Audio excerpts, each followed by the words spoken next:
Live from Television City in Hollywood, brought to you by Chrysler Corporation, maker of these 5 great cars. Plymouth, Dodge, DeSoto, Chrysler, and the exclusive Imperial. Only Chrysler Corporation brings you the Forward Look. And now, Chrysler Corporation presents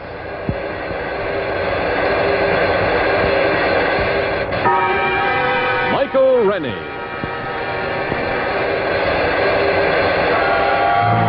CEDRIC Hardwicke.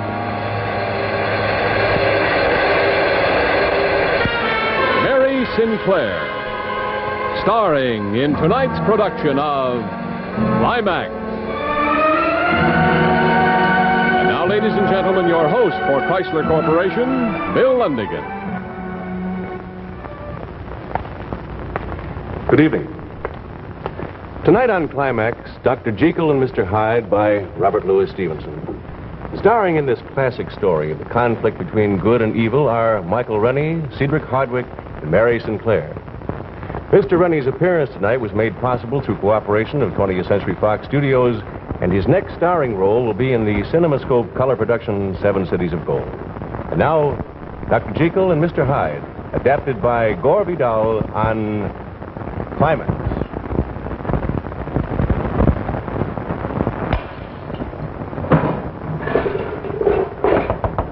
Dr. Jekyll! Dr. Jekyll, are you all right? Go away! Please, sir, let me in. Go away!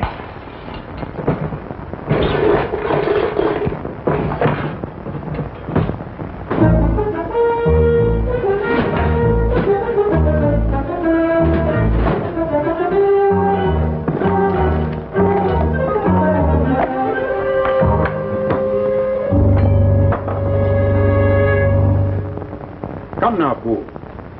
Either Dr. Jekyll has gone or he has not. Now, which is it? I don't know, Mr. Utterson. I can't say, sir. Oh, it's been a most terrible time, sir. Over 2 weeks now, he's been locked in his laboratory, won't come out. We put his meals there by the door. Then after we go away, he takes them inside, if he's inside. Who else could be? Look, sir, here are 2 of the prescriptions he left with me only this afternoon. Now, you know Dr. Jekyll's handwriting.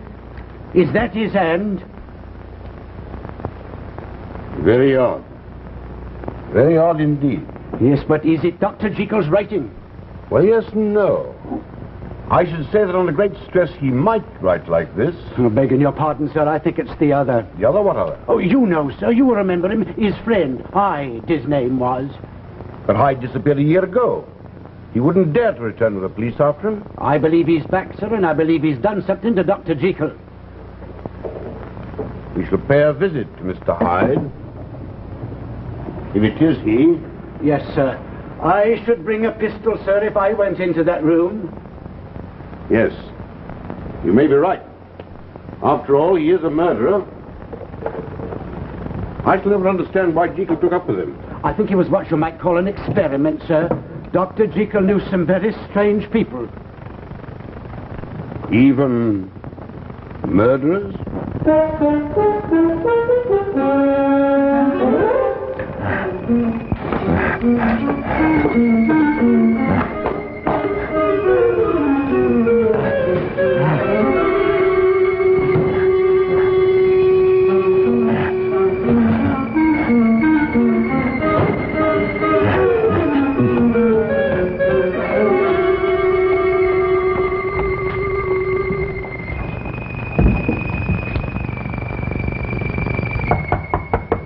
I say there, Jekyll, are you inside? Go away! It's Utterson. It's your friend, Utterson. Now let me in like a good chap. Leave this house! That's not Dr. Jekyll's voice. I was right, sir. There's someone else in there. You think it's Hyde? Sounds like him. If it's you, Hyde, let us in or we'll force the door. All right.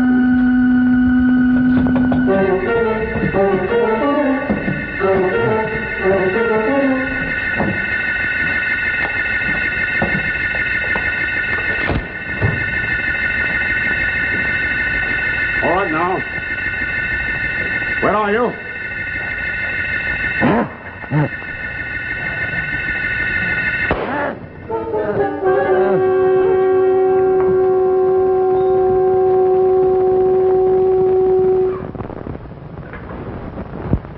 dead, sir. Yes. It was Hyde, wasn't it? Yes, sir, it was Mr. Hyde. Do you think he's killed Dr. Jekyll? I don't know. I want you to go to the police. Tell them that the murderer Hyde has been killed. I shall wait for the police here. Yes, sir.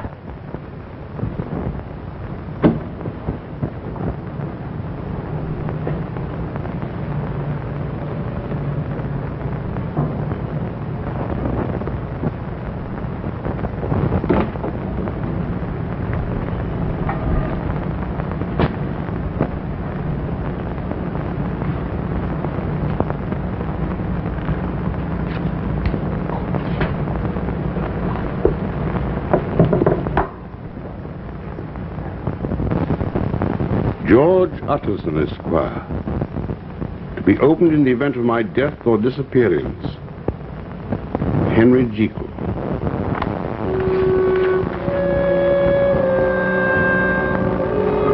When you read this, dear friend, I shall be dead. And only this journal will remain to clarify a mystery, to exert a warning. You will recall perhaps a conversation we had 2 years ago when you came to see me. And you found Dr. Lanyon and me arguing. My dear Jekyll, you astonish me. A grown man like you talking like a romantic boy. Lanyon, we're scientists. In theory, nothing is impossible. That may be true, but some things are clearly improbable. Your idea is too fantastic. Mr. Utterson to see you, sir. Oh, Utterson, we're having a row. Oh, so shall we go to law? No, we might need your fine legal mind to arbitrate. Utterson, Jekyll here has decided to go beyond the science, leaving me far behind. I'm only a doctor.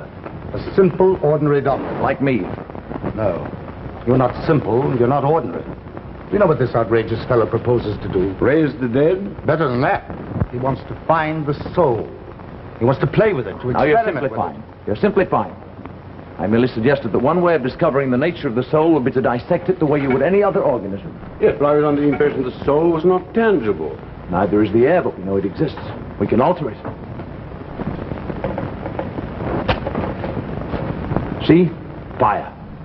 We're burning oxygen. This match is creating carbon dioxide. We've altered a substance no one can see. Well, why not the soul? Why not indeed? But where do you find it? In the mind, I should think. Those parts of the mind which regulate behavior. If I were to take up this poker, my dear Lanyon, and kill you, Well, I wouldn't put it past you. You're mad as a hatter. I should suffer terrible pangs of conscience afterwards. That would be my soul punishing me. Well, it is a small matter of the law, you know. All right. But suppose the mind could be so changed that I could strike Lanyon to the ground and feel nothing. Only pleasure in a violent act. And there is something, you know, in all of us, a caged beast which delights in horror and destruction. Well, the whole idea is far too fanciful. And slightly unwholesome. Utterson, I believe I'm on the track of something quite fantastic. The soul? The soul. Good and evil. I believe it's possible artificially to produce either a monster or an angel in the same man. Rubbish. Where's my tea? I came here for tea, not a black mass. You shall have your tea, my old intolerant friend. Monster or an angel. But do you really believe that human beings are both? I do. Oh, none of us is either very good or very bad. We're just a mixture. A blend, you might say, like Lanyon's beloved China tea. Bring it in, please. But aren't you afraid to upset the balance of a soul? Well, why not? I'd only bring out what was already there, what was good. The angel. Exactly. But suppose you release the monster. Suppose, my dear Jekyll, that you uncage the monster. That's a risk one would have to take in the interest of science. Science? Jekyll, you're impossible. But the tea? A proper blend, no doubt of it. Milk and sugar? Oh, I saw a client of yours today. I was aware I had spoken too soon of my great interest. But I was curious to see how Lanyon and how you, Utterson, would respond to the idea of my experiments. I determined to say nothing more of my work until I was further along. As you remember, that winter we did not meet often. I was daily, nightly engaged in my work, Here's the package. my deliberate and hazardous journey into the soul itself. This time. Thank you, Paul. Yes, sir. Sir. Yes, Paul. Sir, don't you think... Well, I mean, it's not my place, but... I work too hard. I need a rest. Exactly, sir. You know, it's not natural, all these hours you spend here. Only today, Dr. Lanyon called, and much put out he was, too, when you wouldn't receive him. Well, Paul, I'll make you a promise. Either I conclude my experiments this week, or I give them up altogether. Oh, thank you, sir. It would be a great relief to us all. The staff's fair been out of its head. I had no idea when I made Poole my promise that success was at hand. After months of tedious experiment, I had found almost by accident the proper substances which, combined, had the power to split the soul in two. The basic preparation involved a solution in which certain salts were combined and balanced. On this occasion, I added to them one of the new powders brought to me by Poole.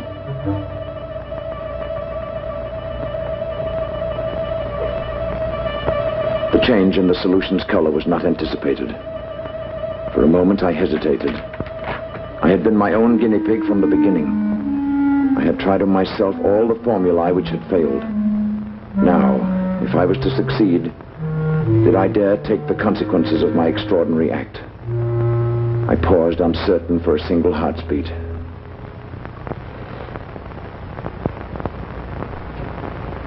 Then I drank the liquid.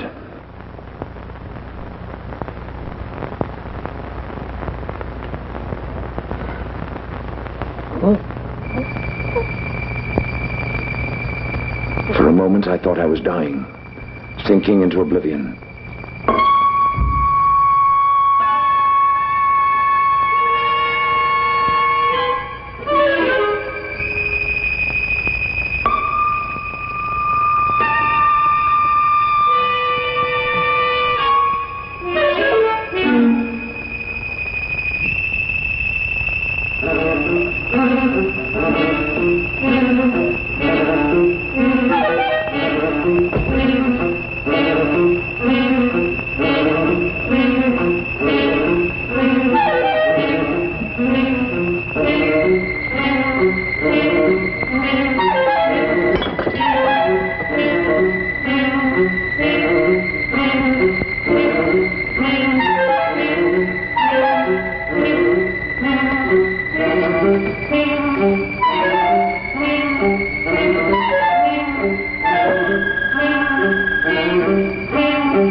It was then I saw with horror what I had become. I had released not the angel from my soul, but the monster from its pit.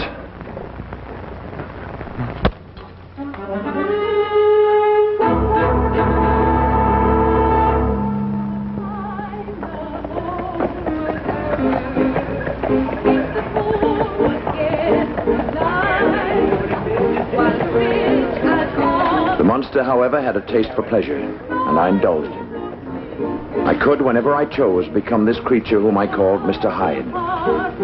As time passed, I found a strange enjoyment in transforming myself from Jekyll to Hyde. By day, I was the good, kind Dr. Jekyll.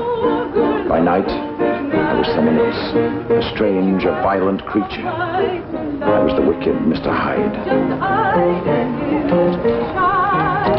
Get out.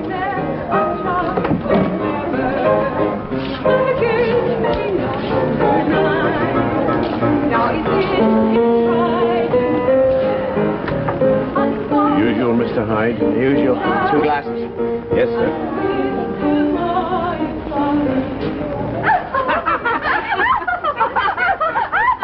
Now, come on, Doctor. You promised. You stop it. Hey, now then, what do you think you're doing? I'm sure you'll find another companion. Oh, yes. Yes, of course. I didn't mean to. Why, yes.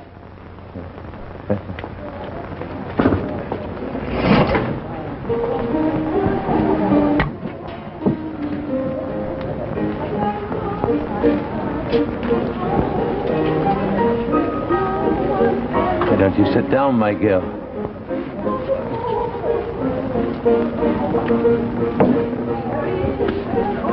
You're that Mr. Hyde, aren't you? Yes, I'm that Mr. Hyde. What a fine girl you are.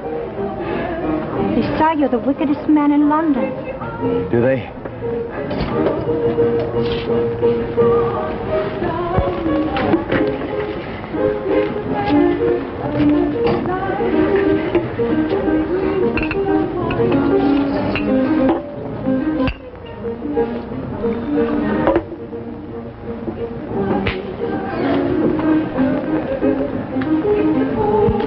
How wicked do you think I am?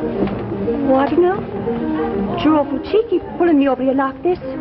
Away from a gentleman friend. But you're glad you're here, aren't you, my girl? Ask me no questions, I'll tell you no lies. Why don't you come a little closer? I'm not sure I want to. Come here. Here now, none of that. I'm not what you think, and it's a public place.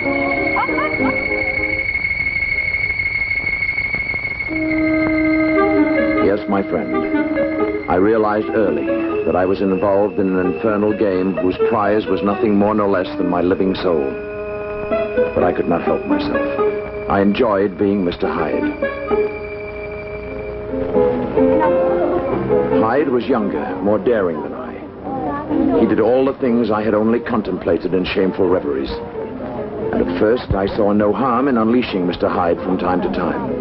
The sense of danger exhilarated me.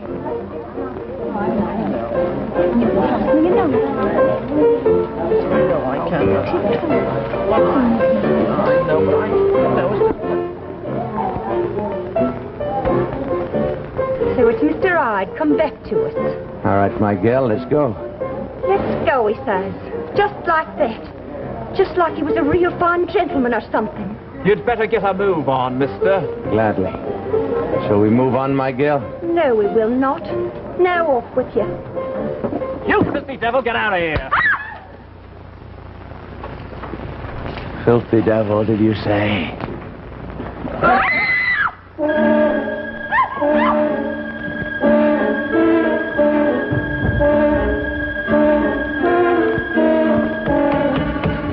All right, what's going on here? That man Hyde. He tried to murder Miss Bella. He ran out down there, down the alley. Come on.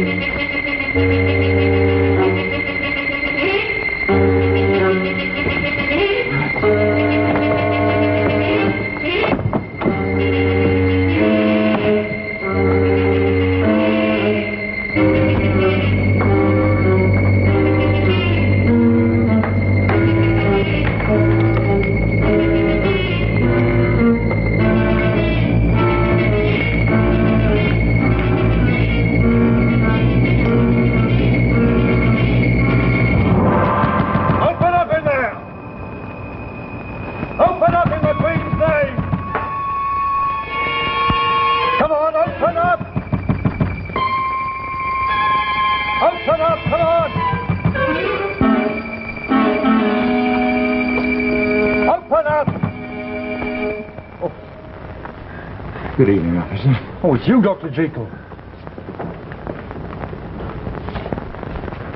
There's something I can do for you, officer. Well, sir, we followed a man called As Hyde. a doctor, Then we lost him. I realized at that moment that Mr. Hyde had become a disease which I could no longer control. Mr. Hyde was now capable of murder.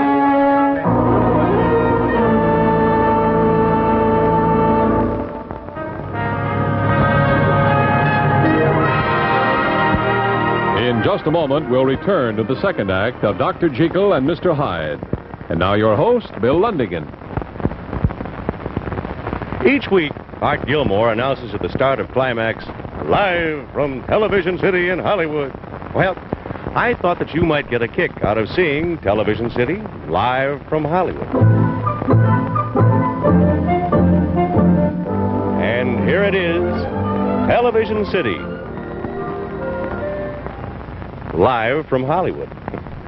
And incidentally, when you think of Hollywood, you think of pictures. Here are some taken of me driving into the studio the other day for a rehearsal. And what a view you get through that wraparound windshield. And sure enough, right on time and driving a DeSoto hardtop with that color sweep styling, a pretty lady in a pretty car, Mary Costa. Here comes another member of the team, our commercial producer on the show, and his name is Bud Cole, and as you can plainly see, he owns a Dodge Royal Lancer, and he loves it. Now, here's the man I was talking about who says, live from Television City in Hollywood, Art Gilmore, a Chrysler man from way back, and this year driving a New Yorker. And off we go to the studio. Nice-looking cars, aren't they?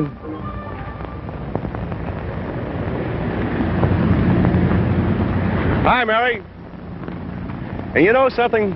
Whether it's Television City in Hollywood or around the square in your own hometown, you're seeing more and more cars with a forward look from Chrysler Corporation. You can spot them at a glance by their smooth, flowing lines, the most distinctively styled cars on the road today. Why don't you drive one and find out what a difference there is? And now we continue with Climax, tonight starring Michael Rennie, Cedric Hardwicke, and Mary Sinclair, live from Hollywood.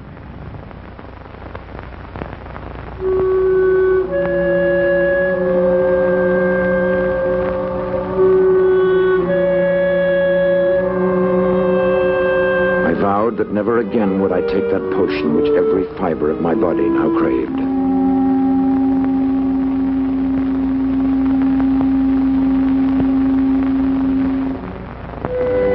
I plunged into the good world again. I saw old friends. I gave up my time to charity.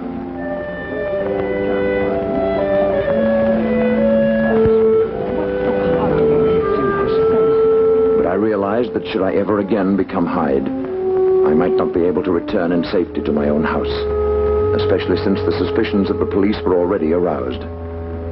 I should need an ally. Someone who would keep for me the potion I needed to restore myself from Hyde to Jekyll. Oh, Lanyon. Ah, Jekyll. I decided that Dr. Lanyon, in his innocence, was the man.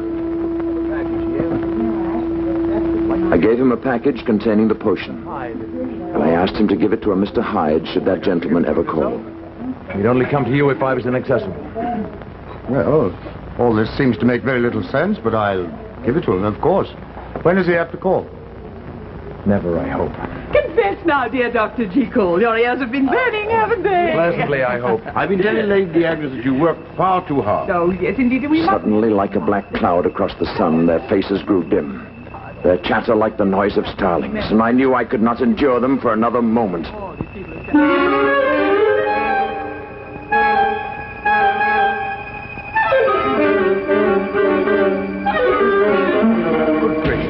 What an extraordinary thing to do. You see? Overwork. I'm sure of it. He looks frightful. Well, I imagine the party's over, don't you? Oh, yes.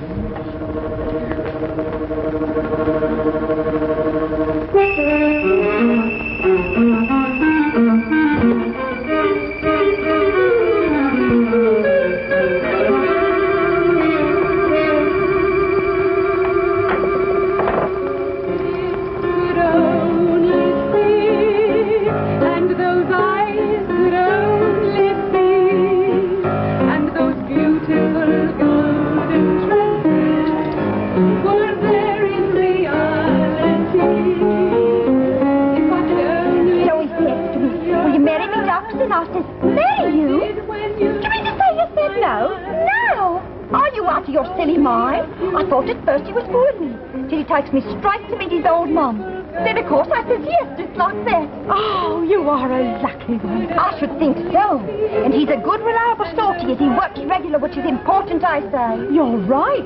They don't grow his kind on no tree. Don't think I don't know it. Hello, Harry. Is he coming in tonight? Steady looking and he don't approve. But ain't it something? Me being married to a fine chap in Tunbridge? Well, I suppose you're going to live there. those are our plans for the present. Oh, and aren't we grand? When's the nuptials going to be? Next month. And we'll go to Brighton on our honeymoon. 3 days. It'll be 3 old days by the sea. Oh, some girls have all the luck. Oh, look over there by the door. Ain't that Mr. Hyde? Him all right, the beast. Imagine his daring show his ugly face around here after what happened between him and us.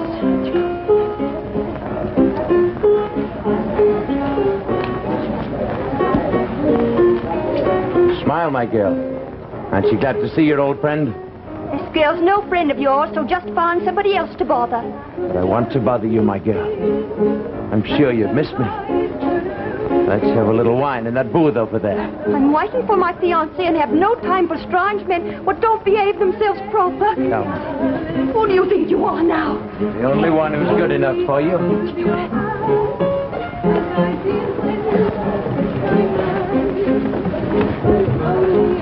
Some poor fool's making an honest woman of you.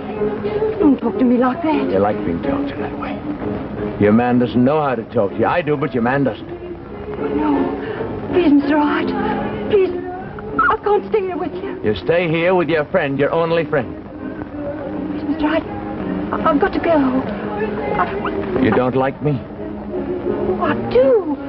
I like you. I do like you, but my girlfriend's wife, and she's over there expecting. You'll not leave here till I say you can.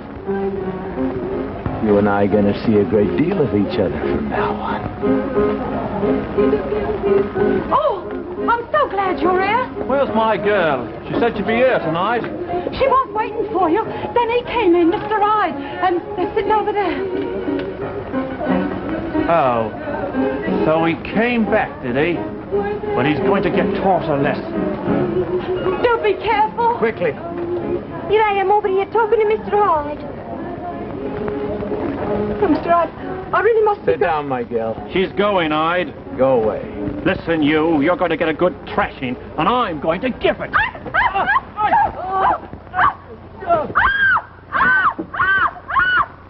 Weep at his funeral, my girl.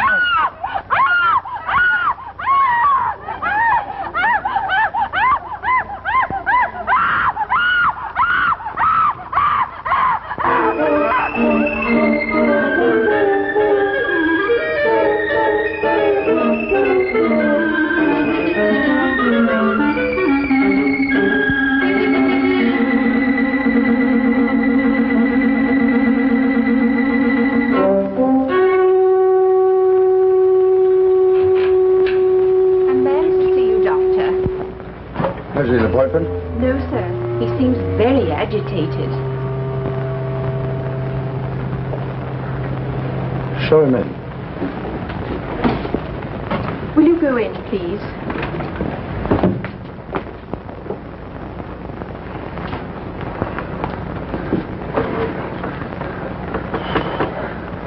You, Mr. Hyde. Give me the package. I shall do no such thing. You, sir, are a murderer.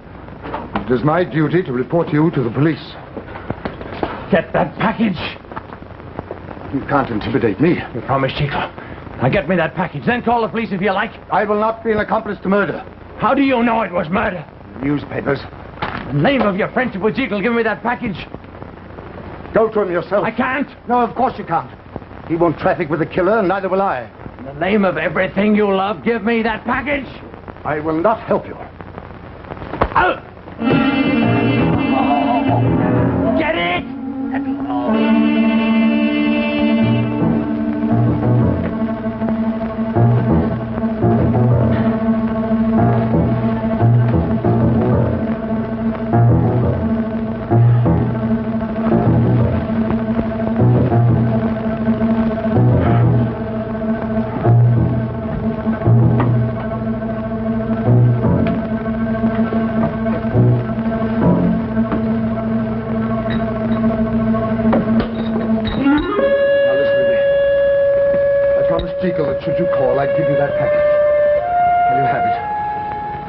please go.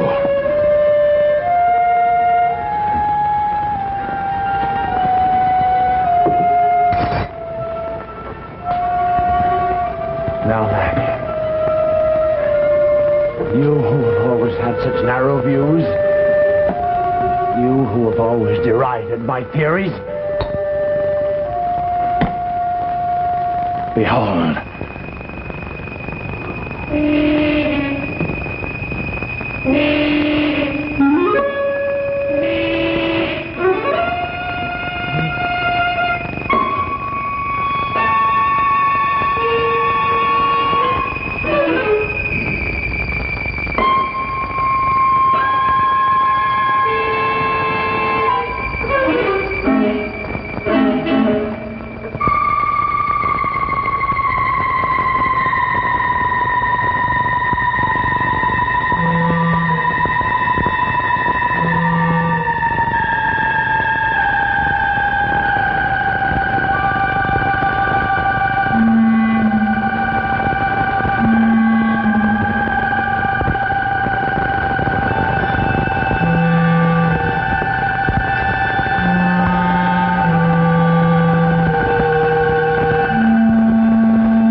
Jekyll.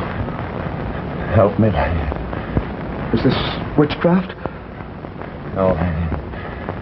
Science. The blackest magic of all. I've gone mad. This is a dream, a nightmare. No, it's true. I am Dr. Jekyll. And I am Mr. Hyde. I can't believe it. You've seen it. What have you done, man? Fallen into the pit. You are a murderer. Yes, Mr. Hyde killed a man last night, and I am a murderer. Who are you? How can you be two men? Remember when it started, Lanyon? Remember what I told you? That each man has both a monster and an angel. Through science, he could be either. I succeeded, Lanyon. I uncaged a beast, a horror. Surely once you did this thing, it was enough. Thought so, but I couldn't stop it. Tried, but I couldn't. Lanyon, there's something in me which craves to be Hyde, and I can't stop it.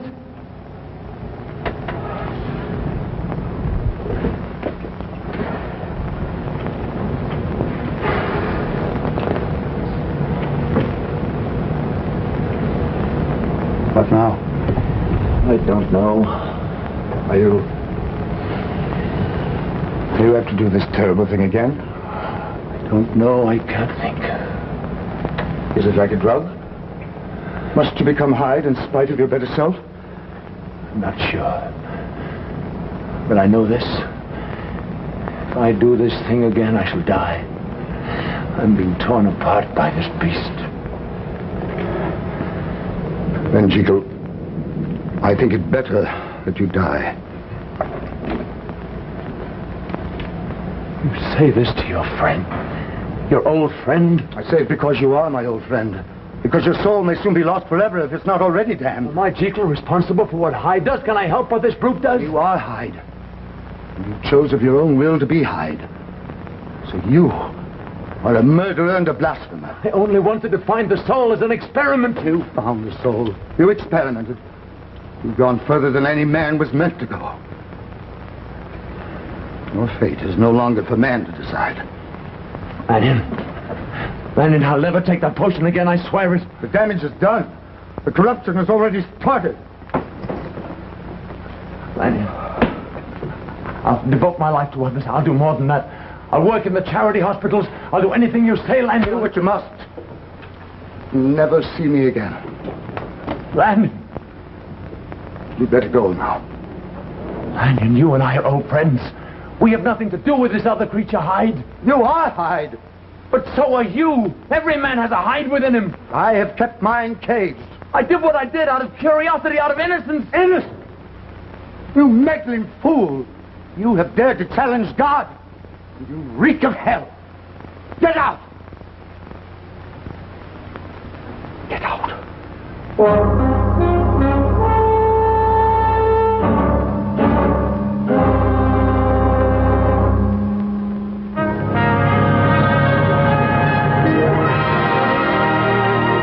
In just a moment, we will return to the third act of Dr. Jekyll and Mr. Hyde. And now, once again, your host, Bill Lundigan. In the course of a year's driving, you naturally run into a lot of different road conditions, and not all of them are ideal. For example, here's the kind of driving that we all enjoy. We're on a wide, smooth highway. You're really rolling along with never a bump. But now and then, you're likely to encounter a stretch like this. And believe me, the going can get rough. So, Chrysler Corporation engineers decided to find a way to give you a ride that will be smooth on rough, rutted roads as well as on a boulevard. And here is the secret. This is an Oriflow shock absorber. It was developed by Chrysler Corporation exclusively for Chrysler Corporation cars. And it may look just like an ordinary shock absorber, but it definitely is not. For this unique Oriflow shock absorber is built to absorb more pounding and bouncing on a rough road like this than any other passenger car shock absorber in the industry. The Oriflow shock absorber literally soaks up the bumps, keeping your car level on its course and the ride soft, smooth, and beautifully controlled. We call it the Boulevard Ride. And believe me, that's the right name for it. You get a ride that's as soft and smooth as a feather bed. And here's a tiny tot enjoying to the full the ride of her mother's new Chrysler Corporation car. And there you have it. The smoothest, easiest riding cars on the road today, thanks to the only shock absorbers in the industry that give you a real boulevard ride. And right now is a wonderful time to buy a Chrysler Corporation car. You'll find your dealer is eager to arrange the best possible trade-in and best possible payments. So why not see him tomorrow? And now, we return to Climax.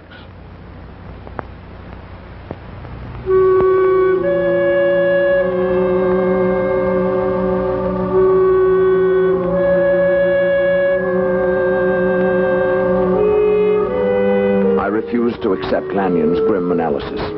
I refused to be defeated. With all the strength and will left in me, I did my best to atone for my unholy deeds. I will see if Dr. Jekyll is in. But like any criminal, there were loose ends to be attended to. Only on one I was forced to deal with the police. In Dr. Jekyll's laboratory several months ago. He and Dr. Jekyll were quite friendly, weren't they?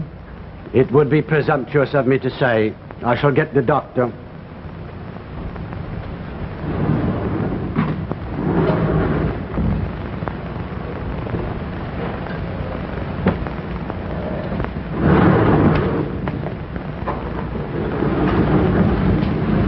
Good evening, officer. Oh, sorry to trouble you again, Dr. Jekyll. It's perfectly all right. Won't you sit down? Oh, thank you, sir. You, know about the murder in Soho? Yes, I read about it. We understand that Hyde was a friend of yours. Not a friend, no. But you were acquainted with him. Yes? Why didn't you tell me about this the night I first came to your laboratory? Because you never asked me. You simply asked if Hyde was concealed on the premises, and I said no, because he wasn't. You were not concealing him? No. And you're not concealing him now? No, I am not. You may search the house. Thank you, sir. We plan to. Now, Dr. Jekyll, this man Hyde hardly strikes me as the sort of chap a man like you would know. Really? Can you tell me what you know of him? Not much, officer. You see, I do a certain amount of research into the criminal mind. I used Hyde as an experiment, as an example. Any idea where he's gone?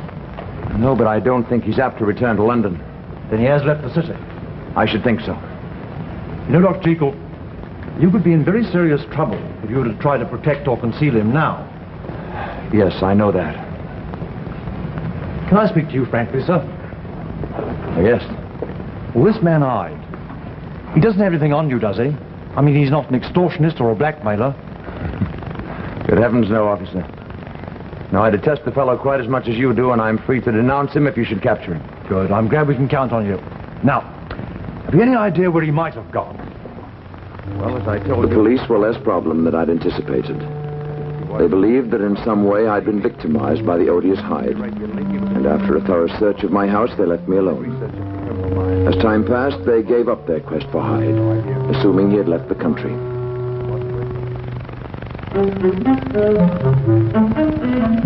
I destroyed all my drugs and compounds to safeguard myself against all relapse.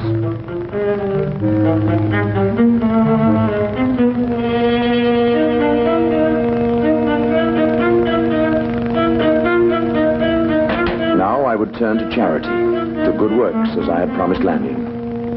I grew more and more secure. I had caged Hyde once and for all, and I was myself again.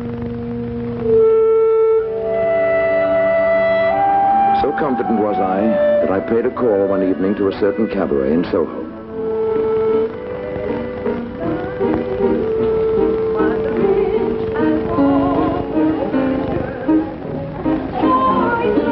But I can't see you anymore. But you... Come on, lad, give us a little smile. There's nothing to smile at. But you can't go on breathing your life away. What's done's done. I wish I was dead too. Come now. You're still young and attractive, and you've got ever so many admirers. I only wanted him. Come on now, perk up. Perk up. Oh, here comes a top.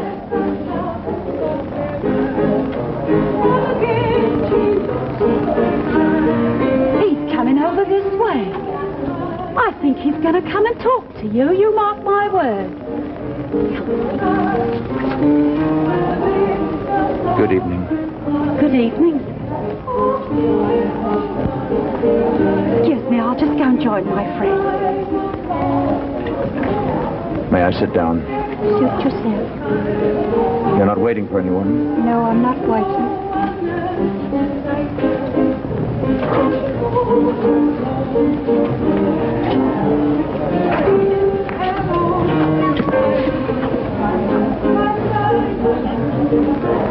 It's a pleasant evening. Yes, a pleasant evening. I'll wait a champagne case. Yes, sir. You're the girl who was fiancée. I had come partly out of curiosity and partly out of a desire to make amends. To help in some practical way this girl. Terrible experience. Whose life I'd ruined. And he fell dead. Right here in this room. Dead. We was to be married in 3 weeks' time. With a trip to Brighton on our honeymoon.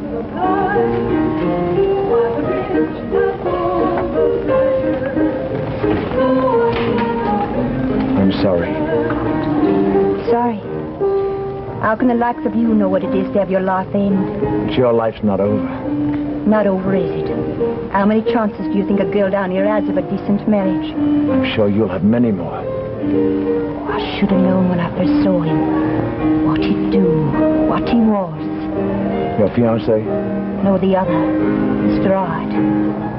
I could get my hands on him right now. I'd twist a knife in his heart. Was he so terrible? He was like the devil himself. So very bad. He was worse than bad. He was so hateful, he attracted you. I'm sure he's miles away by now. I pray they catch him and hang him by his neck. Have you any idea where he's gone? Who knows? I suppose you read all about it in the papers. There it all was. My name and everything, just like the Queen's name. There I was. Here. You can see some of the things they say about the horrible crime and so on. My name's spelled wrong in the early editions, but they got it right later. Yes, I read these at the time.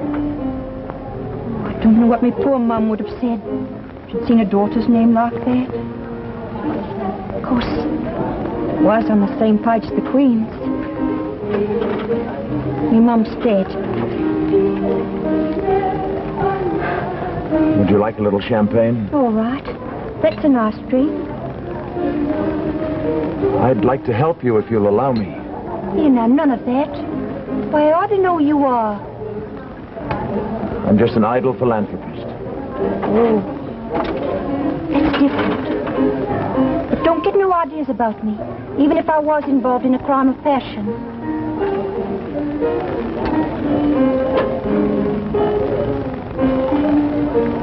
I say, it's awful odd, a gentleman like you down here. Oh, well, you see, I'm a doctor. I do charity work in these parts. That explains it. I bet you're a good doctor. You really must be the kind. As we talked, I found her oddly attractive, and I resolved to help her in any way I could. As we chatted, even the cabaret seemed less tawdry and disagreeable. A sister of mine in Norfolk needs a housekeeper. I'm sure you'd like her very much. You're not just playing with me. No. I mean it. And no obligations. Oh, I say. This beats everything. Are you feeling all right? Yes, just a headache. As for the heat in here, it's very close. Would you like to take a turn outside? No, thank you. A strange sense of unreality while we talked. I would appreciate that. As though I was seeing the world through a heavy, muffling veil. Say, you do look rum. Yes, I'm not feeling very hearty. Shall I get you a cab?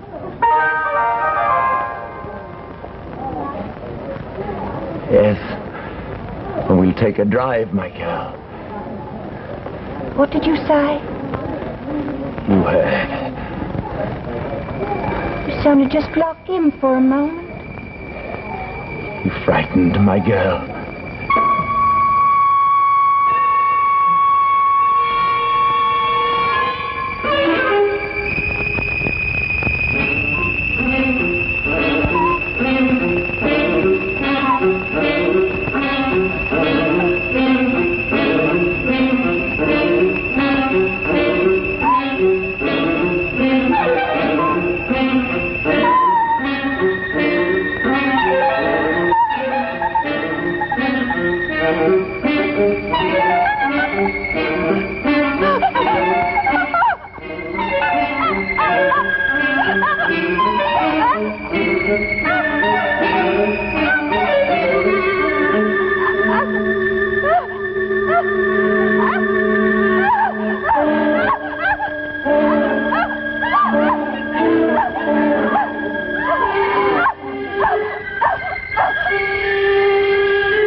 Thunderbolt had struck.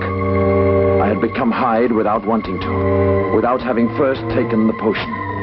With every ounce of will left to me, I forced the evil Hyde to return to the laboratory. And desperately I searched for the chemicals necessary to transform me back into myself. But there was none left. All had been destroyed.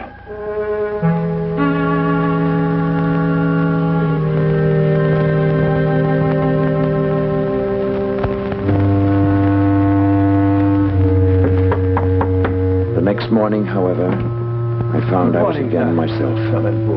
I was again Dr. Jekyll. I gave Poole various instructions. He was to go to the chemist's. He was to order the ingredients I needed for my compound.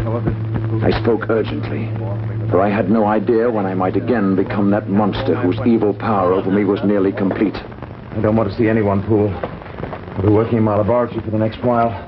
If you bring my meals, just leave them outside the door. Very good, sir. Oh, and Poole, I want the door into the laboratory. One that leads into the street, I want it padlocked. Yes, sir. From the outside. From the outside, sir? Yes, Poole, and you keep the key. I shan't need it. Yes, sir.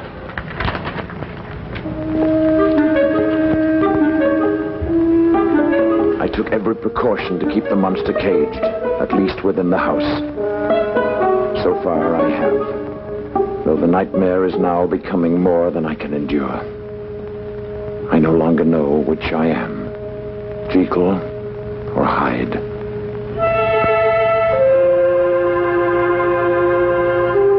It was soon evident that the most necessary ingredient, a certain salt, was no longer available at any chemist's. It had been a flawed chemical, an impure salt, and its very impurity made it impossible to duplicate. No luck, sir. They say the salts you've got are the same as they've always said. Tell them they lie. Tell them to look again. Tell them to order more. Yes, sir, I will.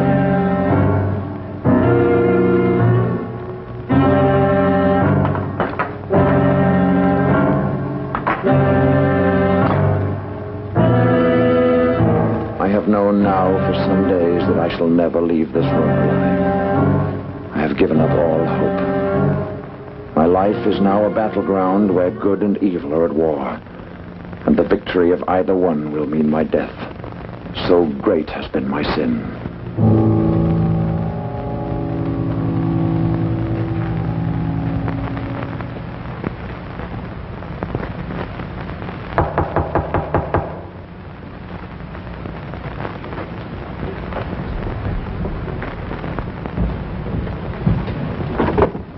The police officer, Mr. Utterson.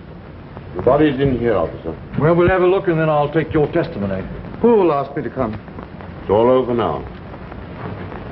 You know too, then? Yes. It's all in here. He left this journal for me. It's a perfectly clear case of self-defense, isn't it, Mr. Utterson? What? Oh, yes, that's quite correct. He assaulted me with criminal intent. But what's he done with Dr. Jekyll? That's the important thing. The whole matter is out of our hands. Ah, that it is. Well, Mr. Hyde, you got what was coming to you. That's certain. No, officer. That's not Mr. Hyde. That's Dr. Jekyll. What are you saying, sir? I saw him with my own eyes. It was Mr. Hyde. Look and see. What? It is Dr. Jekyll. I don't understand. The beast and the monster. The angel. It was an unholy thing he did, separating them. True. True. But only the good remains.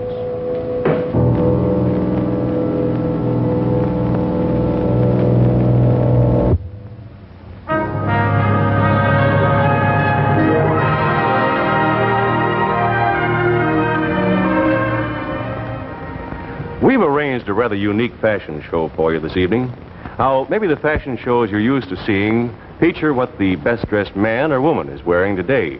But this fashion show we call What the Best-Dressed Car is Wearing, and here's Mary Costa to tell you all about it. Thank you, Bill. Here you see a full array of custom accessories from the Mopar division of Chrysler Corporation. That's Mo for motor, Par for parts. These accessories are the smartest, most durable, and most fashion-right that you can get for your car. And you can get them in a minute in your own neighborhood. But now, let's go to the home plant of Mopar at Center Line, Michigan.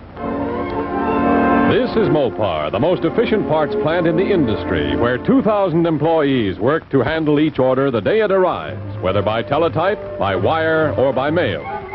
Here is where emergency orders are received, every dealer knowing he can phone direct. All orders are checked against microfilm records that show the original specifications of every Chrysler Corporation car or truck. The order is then broken down electronically into year, make, model of car, and part or accessory needed. After this, the order is taken to the pneumatic tube system to be instantly whisked to a clearing center in the plant called Grand Central. Every order must arrive here and then be routed by skilled operators to exactly the right point in this vast warehouse that covers almost 1 million square feet. An important division of Chrysler Corporation, Mopar serves your car needs from coast to coast. To handle your demand nationwide, over 100 truck and freight car loads of parts and accessories leave Mopar daily. And of course, the best part is you can get these custom fashion-wise accessories and factory-approved parts at your dealers, at service stations, and at thousands of general garages all over the country. And in every case, Mary, you can be sure that every Mopar part or accessory is designed and built to the same rigid specifications and the same high standards of quality as the cars themselves. Remember, Mopar division of Chrysler Corporation, a forward look in service. Thank you very much, Mary Costa. Right, Bill? Ladies and gentlemen, next week on Climax, One Night Stand, starring Bob Crosby and the Bobcats, John Forsythe, Bob Sweeney, Cloris Leachman, and Donald Buca. Hey, what's going on here? Well, that's a Gin Mill Blues. Bring back any memories? Hi, Wildy. It is my old Marine Corps friend, Bob Crosby. Semper Fi, Bill. Semper Fi to you, too. And incidentally, speaking of the Marine Corps, don't I remember that one time back during our Marine Corps years, we were in the Russell Islands on Benico, wasn't it? That's right out of Bububu. And I asked you if you were ever going to get back together with the original Bobcats. Pretty tricky, Willie, to tell the folks out there that we are next Thursday on this same show, the Bobcats 15 Strong. And, Bill, I'm very, very complimented to have, playing the part of Joe Sullivan, our piano player, the wonderful, wonderful actor, John Forsythe. John? Hi, John. Bill Come on London. in, join us. Hi, Bill. Thank you for those kind words, Brother Robert. Met him. You know that I was just telling Bob this afternoon. What a real treat this is for me to play this show. Because first of all, Bill, I've always been crazy about jazz. And secondly, because I think this is a true and completely different kind of a story about the men who make music. Well, it sounds to me as though we're really going to have an excellent show next week. Well, I certainly hope so, and I hope the folks out there are going to like it. We're going to play Little Rock Getaway, Gin Mill Blues. Say, Rob. Yes, sir. Let me ask you something, will you? Who do you think we ought to get to play the part of Bob Crosby? Well, I wonder. It'd be awfully nice if Brother Bing did. Bing Crosby? Well, I think he should. After all, I played his life many, many times. Goodbye, Bill. See you later. Goodbye, Rob. See you later. Next week, and John. We'll all be looking forward to seeing you and the Bobcats next week in One Night Stand, also starring John Forsythe, Bob Sweeney, Cloris Leachman, and Donald Buca. This is Bill Lundigan saying thank you, and don't miss it.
Climax has been brought to you by Chrysler Corporation, maker of these 5 great cars.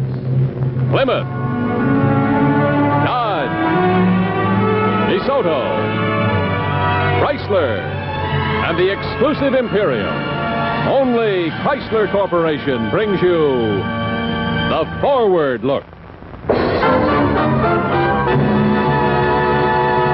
Art Gilmore speaking. Chrysler Corporation's Climax has been selected for viewing by America's Armed Forces overseas and is a CBS television network production.